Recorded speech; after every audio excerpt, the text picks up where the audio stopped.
He's charming, funny, restless, creative, but there's something off, something in his eyes, like he's always almost here, but never fully. He talks about potential like it's a personality trait. He loves hard until it gets real. He fears nothing except routine, and everywhere he goes, he leaves pieces of himself behind. He's not broken. He's floating, half man, half boy, a ghost of who he could have been, if only he knew how to stay. And perhaps with all that, he is also you. They call it immaturity, but Jung called it what it really is: Puer Aeternus, the eternal child. A man addicted to possibility, but allergic to becoming. Because deep down, he knows. The moment he truly commits to this world is the moment the fantasy dies, and maybe part of him wants it to. But the other part? The part that still believes in magic, in freedom, in being untouched by life? That part would rather disappear than ever become real. There's a certain kind of man who can captivate a room without trying. He speaks in metaphors. He dreams out loud. He laughs easily, maybe too easily. People say he has a spark, an energy that feels like it's always about to burst into something great, but it never does. He's always on the edge of a masterpiece, the cusp of a breakthrough, the verge of changing everything. But days turn to years, and nothing quite lands. Because in his world, becoming something means killing every other possibility, and that's a death he can't face. The Puer Aeternus doesn't grow up because he can't accept limits, the finality of choices, the permanence of presence. To him, settling down is not grounding. It's a cage, committing to a life, a career, a partner, a place. It all feels like betraying the infinite versions of himself that still live in his head. So he drifts. He reinvents himself every 6 months, changes his plans every 3, quits just before things stabilize, because that's when the fear hits. The fear that maybe, once everything is solid, he'll finally have to face the hollow space inside. This isn't about laziness. It's about fear dressed as freedom. He's not running toward life. He's running from the burden of actually living it. Carl Jung saw this clearly. The Puer isn't just a young man refusing adulthood. He's a psychological archetype, a pattern of escape that lives in men who've never metabolized pain. Men who were once emotionally abandoned, overprotected, or placed on pedestals too high to fall from. These men don't avoid commitment because they're selfish. They avoid it because it threatens the only thing that made them feel safe, the idea that they are special. Special people don't have to follow the rules. They don't have to get jobs, pay bills, deal with conflict. They get rescued, they get discovered, they get exceptions. So when reality doesn't play along, the Puer detaches. He becomes misunderstood, a tortured genius, a wandering artist, a lone wolf. But it's not identity, it's armor. Because beneath the image is a man who never learned how to carry the weight of being ordinary, of being just a person who has to face his wounds, make peace with his limits, and walk through the fire anyway. But he can't, because every time he touches reality, it burns. This is the tragedy of the Puer Aeternus. He is not afraid of failure. He's afraid of actualization, because once the dream becomes real, it loses its power to protect him. So he keeps it floating. He keeps himself floating. And in doing so, he loses time, intimacy, purpose, all in exchange for the illusion that he could become anything, as long as he doesn't choose. But here's the haunting truth. Potential's only beautiful when you haven't seen what it costs, because potential means nothing without presence, and freedom means nothing without roots. The eternal child will never find peace until he forgives the world for not being as magical as he imagined, and forgives himself for not becoming the God he hoped to be. Only then can he return to the body, to the moment, to the dirt and skin and mess of being fully human. Because maybe growing up isn't a fall from grace. Maybe it's the first honest act of love. But what happens when the eternal child becomes a father? When the man who never grounded himself must now guide another soul through life, the fantasy meets its limit and the mask begins to crack. The Puer Aeternus doesn't choose his exile consciously. He's not a villain, a narcissist, or a coward by nature. He's a boy trapped in the body of a man, a psyche Frozen in the moment, something essential was taken from him. And the worst part, no one around him noticed. Maybe it was the parent who loved conditionally, the father who admired him when he performed but went silent when he struggled, or the mother who suffocated him with protection, then panicked when he showed independence. Love in his world was a performance, and mistakes were a threat. So he learned early on, if I fall, no one catches me. If I expose too much, I scare them. If I grow too fast, I lose the only affection I know. So he paused. He held his breath. He became the dream, a radiant golden child, full of charm and cleverness and possibility. A child so bright he didn't notice the shadow growing underneath. But a man can't live in suspended animation forever. And eventually, life starts to demand things. Show up, take responsibility, make a choice, hold someone's pain, build something, and he can't. Because those demands trigger an ancient fear. If I become real, I will be abandoned. This is why the Puer clings to possibility instead of presence, because presence means conflict. It means dullness. It means emotional responsibility. And for a man who was once emotionally alone, that's a battlefield he's not ready to walk. Instead, he floats toward fantasy, the soulmate who doesn't need anything from him, the job where passion comes without grind, the identity that earns love without sacrifice. But all of it is a disguise. Because underneath the romance and rebellion, there's a child still hoping someone will come save him from growing up. Carl Jung described the Puer not just as immature, but as split. Half divine spark, half terrified boy. He has wings, yes, but no legs. He can ascend but never land. And without grounding, every relationship becomes unbearable. Not because he doesn't feel, but because he feels too much. Every need, every flaw, every demand for consistency becomes a threat to his inner safety. He doesn't know how to hold space for pain, not even his own. So he runs. First, emotionally, then physically, then spiritually. He spiritualizes his detachment, calls it freedom, enlightenment, liberation. But it's not transcendence, it's evasion. And over time, it rots him from the inside. He becomes jaded, suspicious of others, haunted by the feeling that everyone wants something from him, when in truth, they're just asking him to show up fully. But how do you show up when you've never learned how to be? How do you offer love when you fear it will make you disappear? These are the deeper wounds of the man-child, not laziness, not immaturity, but trauma unspoken and identity unformed. A pain so old that even he no longer sees it. He just feels the weight of being asked to carry something he doesn't understand. But it's not too late, because the path forward doesn't start with force, it starts with grief. He has to grieve the childhood he didn't have, the self he never became, the fantasy that protected him and also imprisoned him. Only then can he plant something, not a dream, not a persona, but roots. But here's the twist no one expects. Sometimes the Puer Aeternus hides inside the man we admire most, the charismatic leader, the fearless artist, the visionary. What happens when society rewards the very illusions that are slowly destroying him? Here's the terrifying part most people miss. The Puer Aeternus often doesn't look broken. He looks brilliant. To the outside world, he's magnetic, creative, restless, unconventional, a rebel with vision, a thinker with soul. He dreams big, talks fast, hates rules, and in a world addicted to novelty, that makes him irresistible. We mistake his avoidance for courage, his flakiness for freedom, his emotional distance for mystery. He doesn't settle. How admirable. He doesn't compromise. How bold. He doesn't conform. How inspiring. But underneath it all, he's not free. He's just running faster than the pain can catch him. This is the man-child modern society romanticizes, the lone wolf entrepreneur, the untamed artist, the digital nomad who answers to no one and owes nothing. His detachment becomes a brand, his refusal to commit becomes a movement, and the world applauds. Because he represents a fantasy we all want to believe, that we can have endless potential without limitation, love without responsibility, selfhood without sacrifice.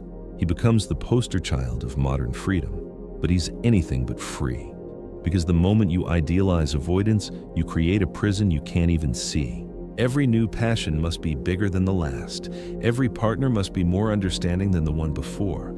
Every version of himself must be shinier, edgier, more original. And if it's not, he spirals. Because if the world stops believing the illusion, then what's left? The broken boy, the unformed man, the ache of an unlived life.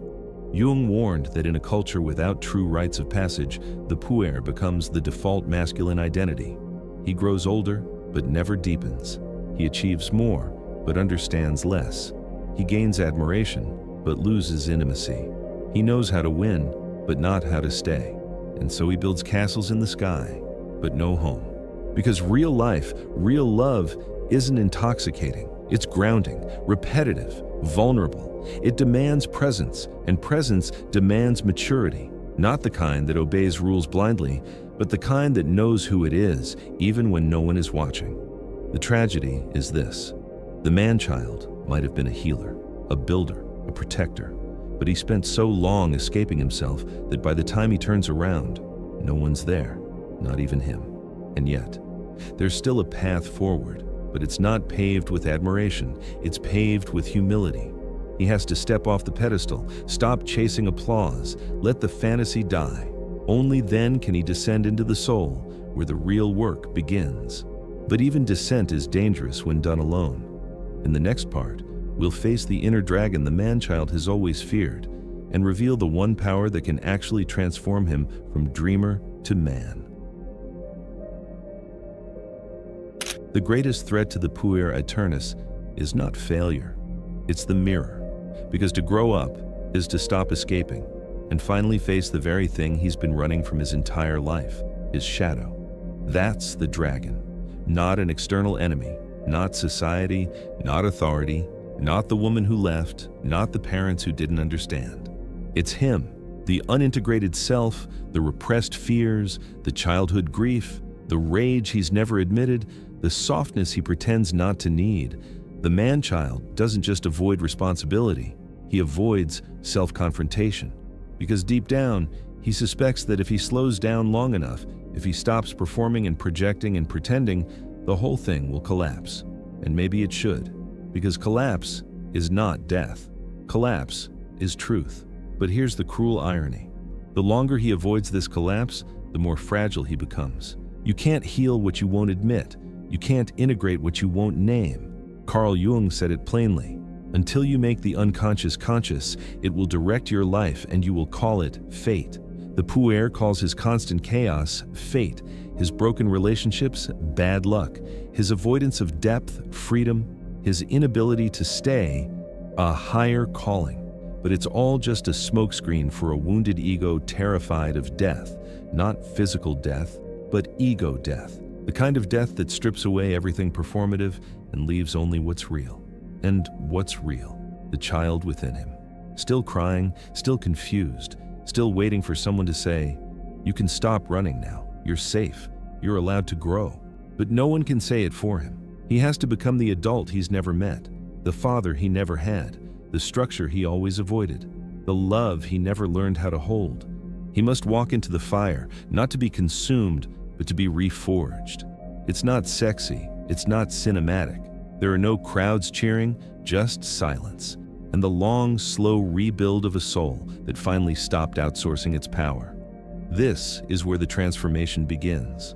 Not in a new identity, not in reinvention, but in integration. When the dreamer finally sits with the doer, when the rebel shakes hands with the responsible one, when the wounded child meets the warrior who says, "I will carry you now, but we are going forward." Because the man-child doesn't need to become someone else. He needs to become whole. Now, since you've come this far, I think you're ready to hear a truth that might scare most people. Even after facing the dragon, not everyone comes back stronger. But once we uncover the quiet, sacred process that turns collapse into courage, and why real adulthood is not the end of youth, but its highest form, you will know how to avoid failure. No one tells you that becoming a man means grieving the boy you used to be. There's a terrifying moment in every man's life when he realizes no one is coming to rescue him. No mentor, no magical moment, no sudden shift that finally makes it all make sense. The world that once seemed like a playground becomes a weight he must carry. And if he doesn't, no one will carry it for him. This is the beginning of maturity. And for the Puer Aeternus, it feels like death. Because for the eternal boy, growing up is not just about paying bills or finding a job. It's about giving up the myth that life should feel like an adventure all the time. It's about surrendering the fantasy of being special without sacrifice, of being chosen without changing. Jung described the Puer as someone who lives in the realm of possibility. He's always imagining what could be, always flirting with the future, but never committing to it. His energy is restless, electric, full of potential, and yet trapped in paralysis, because potential is a drug. As long as you live in what could be, you don't have to face what you actually are. This is why the Puer resists routine. He avoids structure, hates repetition, and dreads the slow grind of building something brick by brick. He sees commitment as a trap, discipline as death, and ordinary life as something beneath him. He wants to fly, but refuses to build wings. But here's the twist. What he calls freedom is actually fear. What he calls potential is often avoidance, and the more he runs from structure, the more chaotic his life becomes. His relationships suffer, his talents decay, his dreams rot into regret. So what does it take to escape Neverland? First, a reckoning. The man-child must confront the truth that youth is not a personality and rebellion is not a life plan, that freedom without responsibility becomes self-destruction, of being chosen without changing, that charm without character is just manipulation, and that staying young forever means staying powerless forever. This doesn't mean becoming boring, soulless, or giving up joy. Jung never asked men to kill the child within them. He asked them to integrate it, to take the vitality, the imagination, the courage of the child, and ground it in action, to become the man who can protect the dream, not just chase it. It starts with choosing one thing and sticking with it, not because it's perfect, but because nothing will ever be. It means creating habits even when inspiration is gone, facing pain instead of running from it, doing things you don't feel like doing, letting go of the identity of the lost genius and becoming the consistent worker. Because that's where real power lives, not in talent, but in transformation. It means facing your shadow, the part of you that is lazy, petty, scared, and entitled, and taking responsibility for it, not judging it, not indulging it, but owning it. Because as long as you deny it, it owns you. And perhaps most painfully, it means mourning the dream that one day you'll be discovered without effort, that you're destined for greatness without sacrifice, that someone will validate you just for existing. You must let that dream die, so you can finally build something real in its place. This grief is necessary. It clears the fog. It burns off the fantasy. And what's left is not the excitement of youth, but the dignity of manhood. The kind of strength that doesn't need to be loud. The kind of confidence that comes from showing up when it's hard. The kind of freedom that is earned, not given. And once the Puer begins this journey, something amazing happens. He doesn't lose his creativity, he deepens it. He doesn't lose his idealism, he grounds it in action. He doesn't become cold or rigid, he becomes rooted, finally able to build, to love, to protect, to endure. The man-child becomes a man not by killing his spirit, but by giving it shape, and that shape is forged in fire, the fire of failure, responsibility, and self-confrontation. So if you feel stuck in limbo, if you've been waiting for someone to give you permission to start, if you've spent years figuring it out, but secretly know you've been hiding, here is your call. No one is coming, but you don't need anyone to come. You are the one you've been waiting for. This world doesn't need another clever child. It needs courageous men. Men who've walked through their own weakness and built strength out of it. Men who can carry weight. Men who can choose love even when it hurts. Men who still dream, but now dare to build. So don't kill the boy inside you. But don't let him drive the car anymore. Take the wheel, set the course, face the storm, and become the man who finally comes home, not to a fantasy, but to a life that's real. That's what they never told you about growing up. It's not the end of magic, it's the beginning of meaning. If this spoke to something hidden inside you, something you've been carrying, avoiding, or trying to outrun, know this: you're not alone, and it's never too late to grow. Not away from who you were, but toward who you already are. Like this video if it moved something in you. Comment with what hit hardest, or what you've been running from. And subscribe to our channel to join a growing community of seekers walking this difficult but beautiful path. Until next time, keep shining, not to be seen, but to see.